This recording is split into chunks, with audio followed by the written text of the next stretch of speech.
शहादा येथील मोलोनी शिवारातील विनापरवाना आयुर्वेदिक औषधी निर्मिती करणाऱ्या तायखे हेल्थकेअर इंडिया प्रायव्हेट लिमिटेड या कारखान्याचे संचालक जाकीर शेख व शेख इंतेखाब याकूब यांना अन्न व औषध प्रशासन विभागामार्फत आवश्यक त्या कागदपत्रांसह 3 दिवसात खुलासा सादर करण्याच्या दिलेल्या नोटिसीला केराची टोपली दाखवण्यात आली असून अद्यापपर्यंत संबंधितांनी खुलासा सादर केला नसल्याची धक्कादायक माहिती प्राप्त झाली आहे।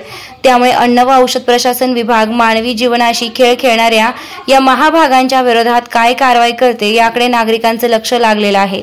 दरम्यान मिळालेल्या माहितीनुसार सदर कंपनीच्या संशयितांविरोधात न्यायालयात गुन्हा दाखल करण्यासंदर्भात हालचाली सुरू झाल्या आहेत। असे असले तरी नोटीस देण्यापलीकडे अन्न व औषध प्रशासन विभागाने कुठलीही कार्यवाही केली नसल्याने आश्चर्य व्यक्त होत आहे।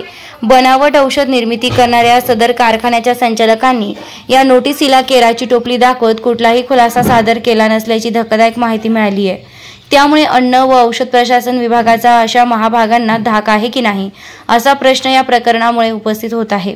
शिवाय मानवी जीवनाशी खेळ खेळणाऱ्या या महाभागांविरोधात अन्न व औषध प्रशासन विभागातर्फे संथ गतीने सुरू असलेली कारवाई सदर कंपनीच्या संचालकांना वाचविण्याचा प्रयत्न तर करीत नाही ना असा प्रश्नही उपस्थित होत आहेत। सदर अधिकाऱ्यांनी नागरिकांच्या जीवनाशी खेळणाऱ्या विनापरवाना औषध निर्माण करणाऱ्या कारखाना चालकांवर कठोर कारवाई करावी अशी मागणी होत आहे। बेधडक मी मराठी न्यूज।